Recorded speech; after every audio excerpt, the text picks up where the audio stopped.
আকাশের ওই তারাগুলি, আকাশের ওই তারাগুলি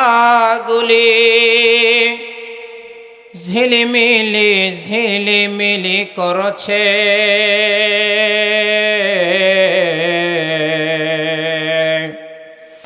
ডালে ডালে ফুলগুলি সৌরভে দুলছে। রসূল এসেছে, বলেন না, রসূল এসেছে, হাবিব এসেছে, রসূল এসেছে, হাবিব এসেছে। আকাশের ওই তারাগুলি, আকাশের ওই তারাগুলি ঝিলিমিলি ঝিলিমিলি করছে। ডালে ডালে ফুলগুলি সৌরভে দুলছে। রসূল এসেছে, হাবিব এসেছে, রসূল এসেছে, হাবিব এসেছে। আমার ভাইরা, আল্লাহ রাব্বুল আলামিন ডাক দিয়ে বলছেন, পৃথিবীর মানুষ তোমরা শুনে রাখো, তোমাদের জন্য তিনটা নিয়ামত পৃথিবীর জমিনে আমি আল্লাহ রাব্বুল আলামিন পাঠাইলাম। তার মধ্যে এক নাম্বার নিয়ামতের নাম হচ্ছে, আল্লাহ রাব্বুল আলামিন বলছেন, ওয়ামা আরসালনাকা ইল্লা রাহমাতাল লিল আলামিন।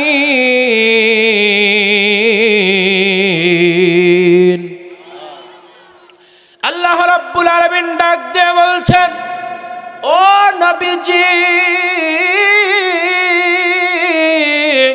এই পৃথিবীর জমিনে আমি আল্লাহ রাব্বুল আলামিন আপনাকে রহমত স্বরূপ পাঠাইলাম। পৃথিবীতে বাবা আদম থেকে নিয়ে যতগুলো নবী রাসূলকে দুনিয়াতে প্রেরণ করেছে, পাঠাইছে, এই পৃথিবীর জমিনে যতগুলো নবী পয়গম্বর দুনিয়াতে এসেছে, আমি আল্লাহ রাব্বুল আলামিন আপনাকে সবচাইতে মর্যাদা সম্পন্ন নবী হিসাবে পাঠাইছি। বলুন সুবহানাল্লাহ। আল্লাহ বলছেন, ওমা আরসালনাকা ইল্লা রাহমাতাল লিল আলামিন। আল্লাহ বলছেন, পৃথিবীর মধ্যে পৃথিবীর মানুষের জন্য সর্বশ্রেষ্ঠ রহমত বিশ্ব নবী মুহাম্মদুর রাসূলুল্লাহ, বলুন সাল্লাল্লাহু আলাইহি ওয়াসাল্লাম। রাহমাতুল লিল আলামিন নবী, বলেন না মোহব্বতে, রাহমাতুল লিল আলামিন নবী। কোরআনে প্রমাণ, উম্মত বিনে কে বুঝিবে আমার দয়াল নবীর শান। বলো মারহাবা। রাহমাতুল লিল আলামিন নবী, রাহমাতুল লিল আলামিন নবী। কোরআনে প্রমাণ, উম্মত বিনে কে বুঝিবে আমার দয়াল নবীর শান। নবী আমার মদিনারি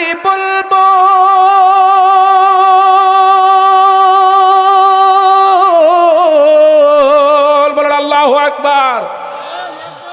নবী আমার মদিনারি বুলবুল, আমার আল্লাহ ভালোবেসে নামটি রাখিলেন হাবিবে রাসূল। বলেন আল্লাহু আকবার। সেই নবীকে না মানিলে, সেই নবীকে না চিনিলে থাকবে না ঈমান। রাহমাতুল লিল আলামিন নবী, রাহমাতুল লিল আলামিন নবী। কোরআনে প্রমাণ, আশিক বিনে কে বুঝিবে আমার দয়াল নবীর শান। বলুন আল্লাহু আকবার। তাহলে প্রথম নাম্বার কি?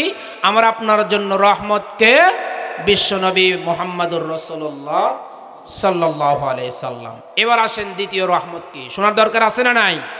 আমার আলোচনা পয়েন্ট বাই পয়েন্ট যাবে, মনোযোগ সহকারে যদি শোনেন জীবনে পরিবর্তন আসবে ইনশাআল্লাহ। আমার আল্লাহ রাব্বুল আলামিন এবারে পরিচয় দিচ্ছেন, যালিকাল কিতাবু লা রাইবা ফীহি হুদাল লিল মুত্তাকিন।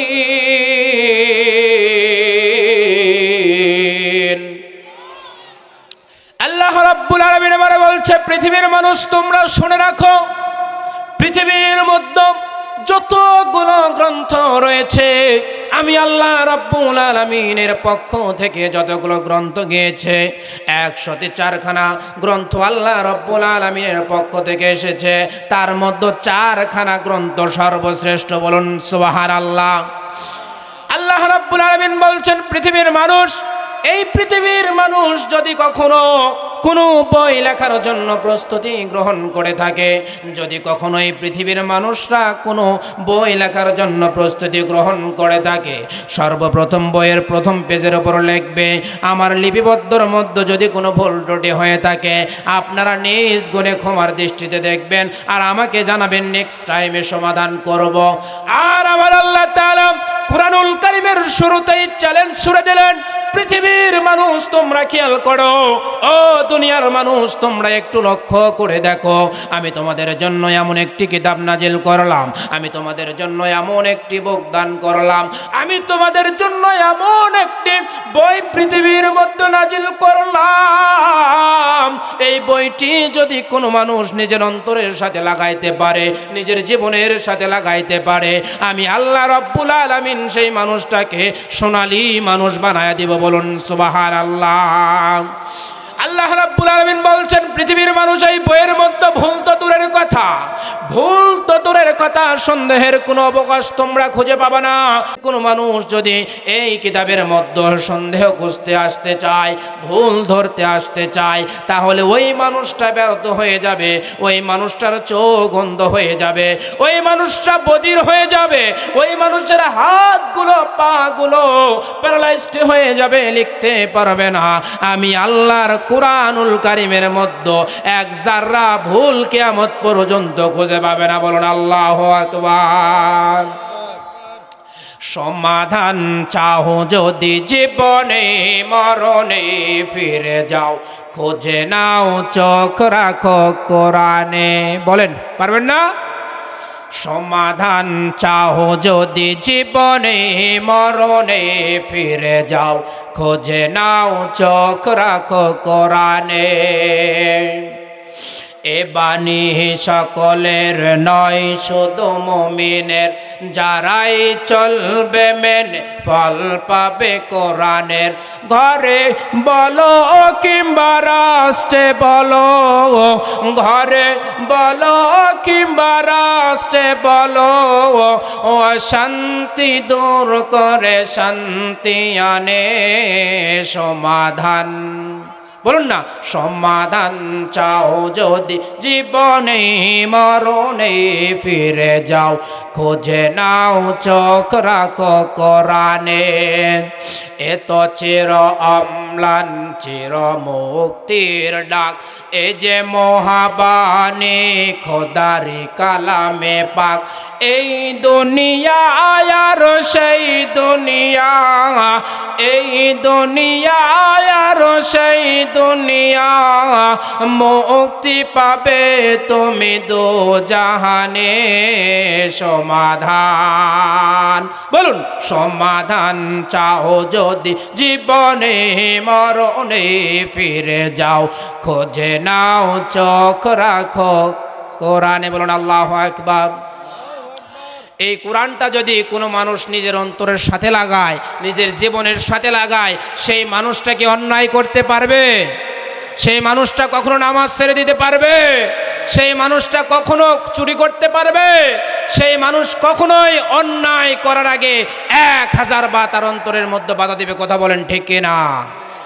কিন্তু আমরা লক্ষ্য করলাম গত 15 বছর যাবৎ বাংলাদেশের ইতিহাসে আমরা লক্ষ্য করে দেখেছি, গত 15 বছর যাবৎ বাংলাদেশের এমন কিছু আস্তিক নাস্তিক মার্কা নেতার আবির্ভাব ঘটেছিল, যেই নেতাগুলো আমার আপনার সোনালী মানুষদেরকে, বাংলার সুদর্শন সোনালী মানুষদেরকে কোরআনের পথ থেকে দূরে রেখেছিল। কথা বলেন ঠিক কিনা?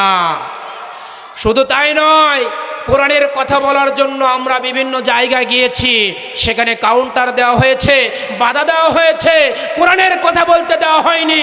আজকে আল্লাহ রাব্বুল আলামিন এমন একটি পরিস্থিতি তৈরি করে দিয়েছে, আজকে কালের বিবর্তনে তারাই পৃথিবীর জমিনে থেকে চলে গিয়েছে, বাংলার জমিন থেকে চলে গিয়েছে, আর কখনোই বাংলার জমিনে প্রবেশ করতে পারবে না। কথা বলেন ঠিক কিনা? নারে তাকবীর!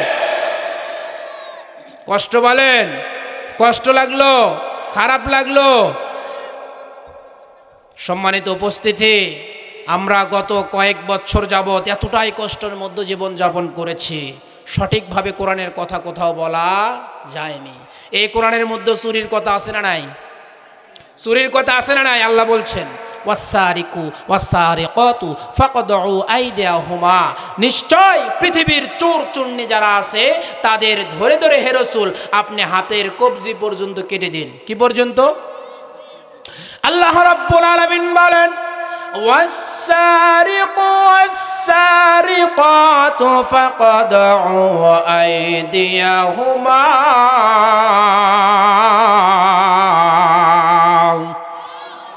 আল্লাহ রাব্বুল আলামিন বলছেন, হে নবী, আমি যেই কোরআন আপনাকে দান করেছি, এই কোরআনটা শুধুমাত্র ঘরের মধ্যে সাজানোর কিতাব নয়। এই কোরআনটা দিয়ে আপনি রাষ্ট্র পরিচালনা করবেন, এই কোরআনটা দিয়ে অন্যায়ের প্রতিবাদ করবেন। আর পৃথিবীর কোনো মানুষ যদি অন্যায় করে, মানুষের কোনো জিনিস আত্মসাৎ করে থাকে, আপনাকে নির্দেশ আমি আল্লাহ রাব্বুল আলামিন দিয়ে দিলাম, পৃথিবীর ওই মানুষগুলোর ধরে ধরে হাত আপনি কেটে দেন। বিধানটা কার? কার বিধান? আমার ভাইরা, এবার আমি আপনাদের কাছে বলতে চাই, গত 15 বছর যাবৎ বাংলার জমিনে যেই সমস্ত মন্ত্রীরা এমপিরা বাংলার মানুষের টাকাগুলো আত্মসাৎ করেছে, তাদের সাথে কি ব্যবহার করতে হবে? আর কথা বলে না, যে বলছে গলা কেটে দিতে হবে। আমার আল্লাহ রাব্বুল আলামিন ডাক দিয়ে বলছেন, পৃথিবীর মানুষ, এই পৃথিবীর জমিনে আমি আল্লাহ রাব্বুল আলামিন প্রথমে নবীকে পাঠাইলাম মানুষের হেদায়েতের জন্য, এবার বিশ্ব নবীর প্রতি এই কোরআনুল কারীম নাজিল করে বিশ্ব নবীকে কোরআন এবং নবী দিয়ে পৃথিবীর মানুষদেরকে পরিচালনার কথা বলে দিলাম। বলুন সুবহানাল্লাহ। এই কোরআনুল কারীমের মধ্যে কেমন করে নামাজ পড়তে হয় আছে না নাই? আমার আল্লাহ তাআলা ডাক দিয়ে বলছেন ওয়াকিমুস সালাতা ওয়া আতুজ যাকাতা ওয়ারকাউ মা'আর রাকিঈন। বলুন আল্লাহু আকবার। আল্লাহ রাব্বুল আলামিন ডাক দিয়ে বলছে, পৃথিবীর মানুষ তোমরা শুনে রাখো, এই পৃথিবীর মধ্যে ওয়াকিমুস সালাহ, নিশ্চয় তোমাকে নামাজ আদায় করতে হবে। নামাজ কেমন করে আদায় করতে হবে? মসজিদের কমিটি, মসজিদের সভাপতি সুদ খায়, আবার মসজিদে গিয়ে সভাপতিগিরি করে, আছে না নাই? আপনার সারিয়াকান্দি এলাকায় আছে? নাই, আমার এলাকায় আছে। আমার ভাইরা, আল্লাহ রাব্বুল আলামিন ডাক দিয়ে বলছেন, পৃথিবীর মানুষ তোমরা কেমন করে নামাজ কায়েম করবা? শুধুমাত্র নামাজের দাওয়াত ওয়াজের ময়দানে দিলে হবে না, শুধুমাত্র নামাজের দাওয়াত মসজিদের ইমাম সাহেব খুতবার মাধ্যমে বললে হবে না। নামাজের দাওয়াত দিতে হবে সর্বপ্রথম নিজ ঘর থেকে। বলুন আল্লাহু আকবার। কোথা থেকে দিতে হবে? নিজ ঘর থেকে দিতে হবে। আমার ঘর, আপনার ঘর থেকে দিতে হবে। আল্লাহ বলছেন ওয়াকিমুস সালাত ওয়া আতুজ যাকাত ওয়ারকাউ মা'আর রাকিঈন, নিশ্চয় নামাজ কায়েম করো। নামাজ কি করো? কথা বলে না, নামাজ কি করো? কায়েম করো। আচ্ছা, আপনারা কি ওইরকম হয়ে গেলেন? আমি মাহফিল করতে গিয়েছিলাম গাইবান্ধা জুমার বাড়ি। কোথায়? গাইবান্ধা জুমার বাড়ি মাহফিল করতে গিয়েছি। যাওয়ার পরে আমি ওখানে প্রধান মেহমান ছিলাম। আমাকে আলোচনা দেওয়া হয়েছে এরকমভাবে যে বাবাজির মতো চিরকুট দিয়েছে, হুজুর পর্দা সম্পর্কে আলোচনা করবেন। তো আমি পর্দা সম্পর্কে আলোচনা শেষ করার পরে ওই মসজিদের সেক্রেটারি মহোদয়ের বাসায় আমার খাওয়া দাওয়ার ব্যবস্থা করেছেন। তো খাবারের জন্য গিয়েছি, সেক্রেটারি মহোদয় আমাকে বলছেন, হুজুর আপনি যে আসছেন, আসার সঙ্গে সঙ্গে আপনাকে বলে দিছে তাই না? তো আমি বললাম, ভাই কি বলছে? তো বলছে, হুজুর আমার বিটি তার মেয়ে, বলছে হুজুর আমার মেয়ে যুবতী মানুষ একদিন শুধুমাত্র নদীতে গোসল করতে গেছে, আপনি আসছেন আর বলে দিছে। তা আসলে কি আমি জানি তার মেয়ে নদীতে গোসলে গেছে? কথা বলেন, আমি জানি না, অথচ কি উনি নিজেই প্রকাশ করে দিচ্ছে। তো আমি বললাম, ভাই আল্লাহ আমাকে আগে হেদায়েত দান করুন, তারপরে আপনাদেরকে হেদায়েত দান করুন। বলুন আমিন। ওই যে এমন মুসলমান হওয়া যাবে না, মুসলমান হলে সিংহের মতো বাঁচতে হবে, মুসলমানের গর্জন হবে সিংহের মতো। মুসলমান 1 ঘন্টা যদি বাঁচতে চায় সিংহের মতোই বাঁচবো। আর যদি ইমানের পথে চলতে গিয়ে, ইমানের পথে থাকতে গিয়ে হাজারো ব্যথা, হাজারো জেল জুলুম নির্যাতন নিপীড়ন অপমানিত অপদস্থ আসুক না কেন, মুসলমানেরা ইমানের পথ থেকে 1 জাররা পরিমাণ পিছনের দিকে আসবে না। কথা বলেন ঠিক কিনা?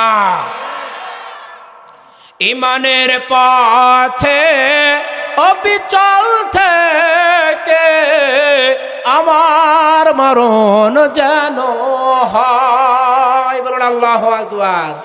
এখন বর্তমান কিছু মুসলমান আছে, কেমন মুসলমান বলবো? মুসলমান আছে, মুসলমানেরা আবার নিজে নিজেরা বলে, দেখবেন যে মাখালের ফল চেনেন? মাখালের ফল চেনেন না? খাওয়া যায়, মুরব্বী বাবাজিরা চিনবে, খাওয়া যায়। বলছে মাকালের ফল দেখতে ভালো, উপরে লাল নীল ভিতরে কালো, ঠিক না? মাকালের ফল দেখতে ভালো, উপরে লাল নীল ভিতরে কালো, সারা জলুম এমনি গেল, সারা জলুম এমনি গেল, খাইতে আমি পারলাম না, যার দিলে নাই খোদার ইশক তার সাথে ভাব রাইখো না। বলেন, যার দিলে নাই তার সাথে ভাব রাইখো না, যার দিলে নাই খোদার ইশক তার সাথে ভাব রাইখো না। যার অন্তরে আল্লাহর ভয় না আছে তার সাথে মহব্বত রাখা যাবে? আল্লাহর নবী বলছেন, পৃথিবীর মানুষ, ওই যে আমরা প্রচলিত একটা বাক্য শুনেছি, কি শুনেছি? দুনিয়াতে যার সাথে যার মহব্বত, হাসরের মাঠে তার সাথে তার কিয়ামত। কথা বলেন ঠিক কিনা? দুনিয়াতে যদি আপনি আলিমকে ভালোবাসেন, কাল কিয়ামতের ময়দানে আলিমের সাথে উঠবেন।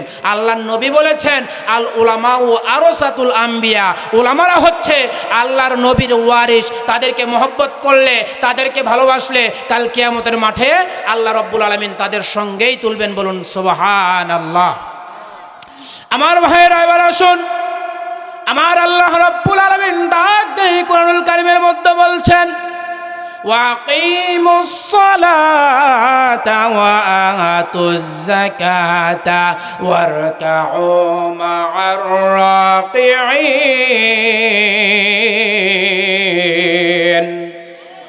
আল্লাহ রাব্বুল আলামিন ডাক দিয়ে বলছেন, পৃথিবীর মানুষ, এই পৃথিবীর জমিনে আল্লাহ রব্বুল আলামিন তোমাদের জন্য নামাজ দিলেন। কেমন করে নামাজ তোমাদের কায়েম করতে হবে? সর্বপ্রথমে নামাজের দাওয়াত দিতে হবে নিজ ঘরেতে। সর্বপ্রথমে নামাজের দাওয়াত দিতে হবে আপনার স্ত্রীকে, আপনার সন্তানদেরকে, আপনার পরিবার পরিজনের মধ্যে। তারপরে ওয়াতুজ যাকাত, সঠিকভাবে যাকাত আদায় করতে হবে। কথা বলেন ঠিক কিনা? এবার যদি বলা হয় সঠিকভাবে যাকাত আদায় করেন, এমনও বাংলাদেশের মুসলমান আছে, দেখা যায় যাকাত হয়েছে বছরে 10 লক্ষ টাকা, 20,000 টাকার শাড়িয়ার লুঙ্গি কিনে নিয়ে এসে গরিব মানুষক দেয়। কথা বলেন ঠিক কিনা? আল্লাহ রাব্বুল আলামিন বললেন যাকাত দিতে হবে 2টা জিনিস দ্বারা। কয়টা? কথা বলে না, কয়টা জিনিস? এক, যদি আপনার দেশে যেই খাবারগুলো প্রাধান্য, ফেতরা এবং জাকাত, সেগুলো দিয়ে আপনি পরিশোধ করতে পারবেন। আর না হয় অর্থ সম্পদ টাকা দিয়ে, এমন পরিমাণে টাকা দিয়ে দিতে হবে ওই মানুষ যাকে জাকাত দিবেন সে যেন জীবনে আর কারো কাছে হাত পাতা লাগে না। এবার আল্লাহ তাআলা আয়াতের শেষের দিকে বলছেন, ওয়ারকাউ মা'আর রাকিঈন, নিশ্চয় রুকু এবং সিজদাকারীদের সাথে তোমরা রুকু সিজদা করে দাও। বলুন আল্লাহু আকবার। আমার ভাইরা, আমার বন্ধুগণ, একটিবার খেয়াল করে দেখুন না, দুইটা কাজ আল্লাহ রাব্বুল আলামিন এই কোরআনুল কারীমের মধ্যে করতে বলেছেন। কেমন করে দুইটা কাজ করবেন? এক নাম্বার কাজ করতে হবে, আল্লাহর নবী মুহাম্মদুর রাসূলুল্লাহকে ভালোবাসতে হবে, মহব্বত করতে হবে। কেমন মহব্বত করতে হবে? আল্লাহ কোরআনে বলছেন, আল্লাহ রাব্বুল আলামিন বলেন, কুল ইন কুনতুম তুহিব্বুনাল্লাহা ফাত্তাবিউনি ইউহিব্বুকুমুল্লাহ।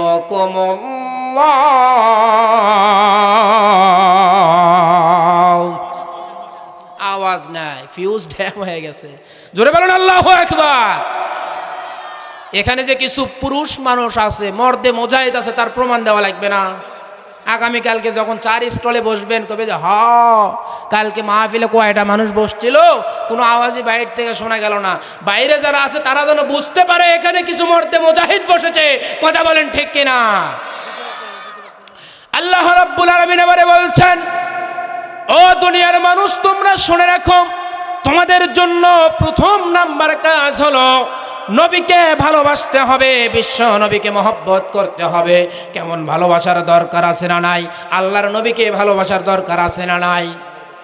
কেমন করে ভালোবাসতে হবে? আল্লাহ রাব্বুল আলামিন বলছেন, তোমার নিজের জীবনের, তোমার অর্থ সম্পদ, তোমার পরিবার পরিজন, তোমার টাকা পয়সা, তোমার ধন দৌলত, তোমার ব্যাংক ব্যালেন্স, যতগুলো অর্থ সম্পদ আছে না কেন, এই পৃথিবীর জমিনে তুমি যা কিছু করেছো না কেন, এই সব থেকে সর্বপ্রথম বিশ্ব নবীকে ভালোবাসতে হবে। বলুন আল্লাহু আকবার।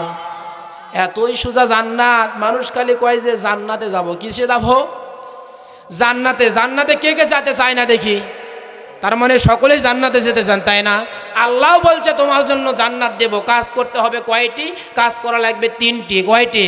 আল্লাহ বলছে, ইন্নাল্লাযীনা আমানু ওয়া আমিলুস সালিহাতি কানাত লাহুম জান্নাতুন ফিরদাউসিন যুলা।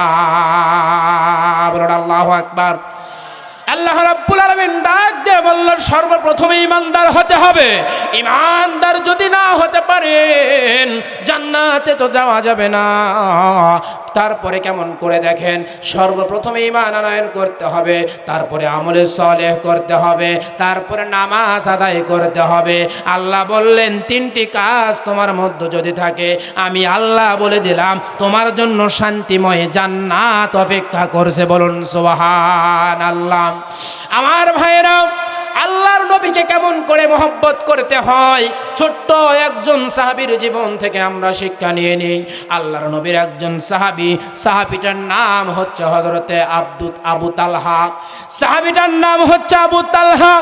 ছোট্ট মানুষ, আল্লাহর নবীর দরবারে গিয়েছেন বাবার সাথে, হাঁটি হাঁটি পা পা করে বাবার হাতের আঙ্গুল ধরে বাবার সাথে বিশ্ব নবীর দরবারে চলে গিয়েছেন। যাওয়ার পরে বাবা সবক নিয়েছে, বাবা আল্লাহর নবীর কথাগুলো শুনেছে, বায়ানগুলো শ্রবণ করেছেন। বিশ্ব নবীর বায়ানগুলো শ্রবণ করার কথাগুলো আবু তালহার বাবা যখন গ্রহণ করেছে, এবার আবু তালহা তার বাবাকে ডাক দিয়ে বলছে, আব্বা জান, আমি আপনার ছোট্ট একজন সন্তান, আপনি আল্লাহর নবীর হাতে হাত রেখে বায়াত গ্রহণ করলেন, মুসলমান হয়ে গিয়েছেন। এবার আপনার সাথে যে আমি এসেছি, আমি আল্লাহর নবীর হাতে হাত রেখে বায়াত গ্রহণ করতে চাই, আমি আল্লাহর নবীর হাতে হাত রেখে ইসলাম ধর্ম গ্রহণ করতে চাই, আল্লাহর নবীর হাতে হাত রেখে কালেমা পড়ে মুসলমান হতে চাই। আব্দুল্লাহ আবু তালহার বাবা এবার ডাক দে বলছে, ও আবু তালহা, তুমি ছোট্ট মানুষ, ইসলামের কোনো কিছুই বোঝো না রে বাবা। আবু তালহা এবার ডাক দে বলছে, আব্বা জান, আপনি মনে হয় কাল কিয়ামতের মাঠে একা একাই জান্নাতে চলে যাবেন, আপনার সন্তান আবু তালহা মনে হয় জান্নাতে যাবে না। এবার বাবা যখন কথাটি শুনলো অবাক হয়ে গিয়েছেন, কথাটি শুনে আশ্চর্য হয়ে গেলেন। আল্লাহর নবীর কাছে নিয়ে গিয়েছেন, হাতটি ধরে বলছেন, ইয়া রাসূলুল্লাহ, আপনার ছোট্ট সাহাবী, এই যে আপনার ছোট্ট সাহাবী আপনার হাতে হাত রেখে বায়াত গ্রহণ করতে চায়। বিশ্ব নবী পরীক্ষা করার জন্য ডাক দিয়ে বলছে, আবু তালহা, তুমি আমাকে মহব্বত করো? আবু তালহা বলছে, ইয়া রাসূলুল্লাহ, নিজের জীবনের চাইতেও বেশি মহব্বত করি। বলুন সুবহানাল্লাহ। আবু তালহার কথা শুনে আল্লাহর নবী পরীক্ষার জন্য বলল, ও আবু তালহা, তোমার কাছে ছোট্ট একটি খঞ্জর রয়েছে, খঞ্জরটি বের করো, ছুরিটি বের করো। ওই যে তোমার বাবা দাঁড়িয়ে আছে, তোমার বাবার কাছে যাও, তোমার বাবার মাথাটি নিয়ে আমার কাছে চলে আসো। আবু তালহা ছোট্ট মানুষ, কোনো কিছুই বুঝতে পারে না। আল্লাহর নবীর কথাটি গ্রহণ করার জন্য, আল্লাহর নবীর কথাটি শ্রবণ করার জন্য, আল্লাহর নবীর কথাতে গুরুত্ব দেওয়ার জন্য, আল্লাহর নবীর কথাটি মানার জন্য খঞ্জর টিপের করে বাবার পিছনে দৌড় দিয়ে দিয়েছে। বাবা সামনে দৌড়ায়, ছোট্ট সন্তান পিছনে পিছনে দৌড়ায়। আল্লাহর নবী এবার ডাক দিয়ে বলছে, আবু তালহা, ও আমার আবু তালহা, আর যাওয়ার দরকার নাই, আয় আয় আমার বুকে চলে আয়। আমি আল্লাহর নবী ঘোষণা দিয়ে দিলাম, রে আবু তালহা, বড়দের অন্তরে যতটুকু আমার প্রতি মহব্বত আছে, আবু তালহা তোমার অন্তরেও আল্লাহর মহব্বত, আমি রসুলের মহব্বত তার থেকে কমতি নাই। বলুন সুবহানাল্লাহ। আমার ভাইরা, আবু তালহা বিশ্ব নবীর সামনে দাঁড়ায় কথা শুনলেন। বাড়িতে যখন চলে গিয়েছেন, মনোযোগ আমার দিকে দেন, বাড়িতে যখন চলে গিয়েছে, আবু তালহার শরীরের মধ্যে প্রচণ্ড অসুস্থ জ্বর চলে এসেছে।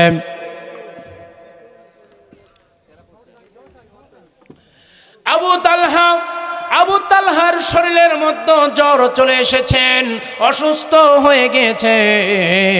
বাবার কোলের মধ্যে মাথা দিয়ে আবু তালহা বলছে, আব্বা জান, ও আমার বাবা, আর মনে হয় আমি দুনিয়ার মধ্যে জীবিত থাকবো না। আবু তালহার কথা শুনে, ছোট্ট বাচ্চার কথা শুনে আবু তালহার বাবা অবাক হয়ে গিয়েছেন। এবার আবু তালহাকে বলছে, বাবা, তোমার কোনো কিছুই হবে না। আবু তালহা দেখেন কেমন ছিল রসুলের প্রতি মহব্বত, ভালোবাসা।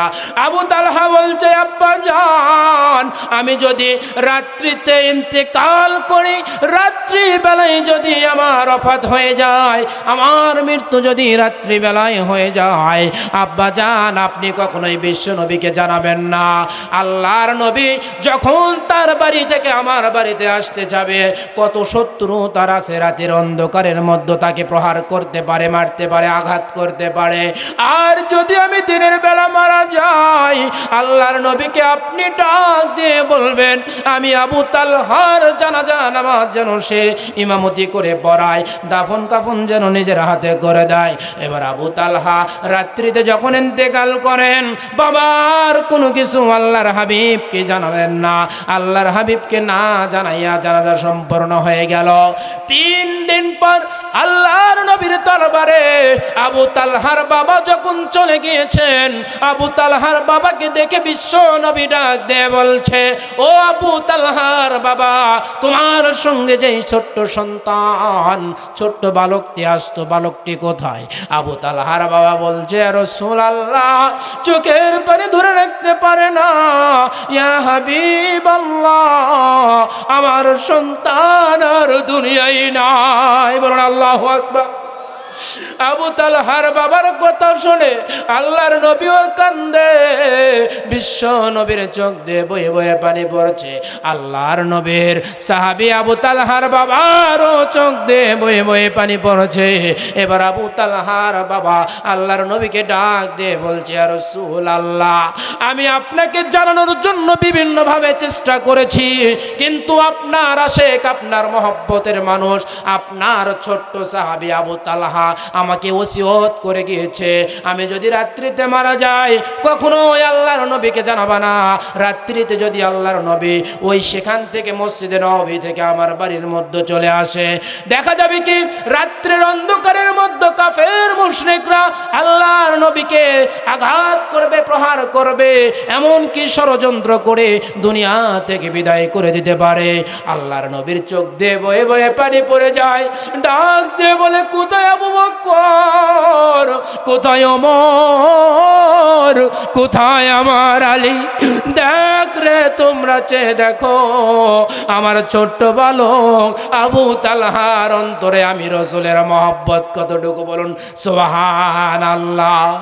আমার ভাইরা, শুধু তাই নয়, আল্লাহর নবী যখন তায়েফের মাঠে দিন কায়েমের জন্য মুসলমানদেরকে দাওয়াতের কাজ শুরু করে দিলেন, মুসলমানদেরকে যখন ইসলামের দিকে ডাকলেন, মুসলমানদেরকে যখন কালেমার পথে ডাকলেন, এবার আল্লাহর নবীর শত্রু বেড়ে গেল। আচ্ছা বলেন তো দেখি, পৃথিবীর জমিনে আজকে আমি আপনি দিনের কাজ করলে শত্রু আছে না নাই? আপনারা দেখেছেন একটি ঘটনা, ইসকন চেনেন না? আমার যুবক ভাইরা চিনবে, যুবক ভাইরা চেনেন না? ইসকন চেনেন না? ইসকনের সন্ত্রাসীরা বাংলার মুসলিমদেরকে ধরে ধরে হত্যা করছে। আমার এক ভাই সাইফুল, তিনি অ্যাডভোকেট ছিলেন, আইনজীবী ছিলেন, তাকে হত্যা করেছে। আজকের এই মাহফিল থেকে বলতে চাই, বাংলাদেশের মধ্যে হিন্দুত্ববাদী যারা রয়েছেন, আপনারা শান্তিপূর্ণভাবে থাকেন, আমরা আপনাদের কোনো ক্ষতি করতে চাই না, কিন্তু আমার ভাই একজন মুসলমানের শরীরে যদি আঘাত করেন, আমরা মুসলমানেরা চুপ থাকবো না। কথা বলেন ঠিক কিনা? দেখেন রসুলের মহব্বত কেমন। আবু তালহা ছোট্ট মানুষ দুনিয়া থেকে চলে গেলেন, আল্লাহর নবী তায়েফের মাঠে দাওয়াত দিচ্ছে। ছোট্ট হাদিসটি বলে শেষ করে দেব। খারাপ লাগছে ভাই?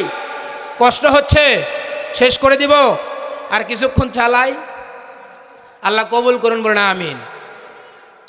আমার আল্লাহ রাব্বুল আলামিন বলেন, ওয়ালা তাকুলু লিমান ইয়াকতালু ফি সাবিলিল্লাহি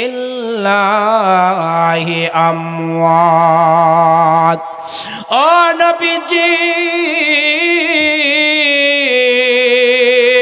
পৃথিবীর জমিনে যারা দিন কায়েমের জন্য, ইসলামকে প্রতিষ্ঠিত করার জন্য, আমার দেওয়া ইসলামকে মানুষের সামনে উঁচু করার জন্য জীবন দিয়ে শহীদ হয়ে যায়, তাদেরকে আপনি শহীদ বলবেন না, তাদেরকে মৃত বলবেন না, বরং তারাই জীবিত।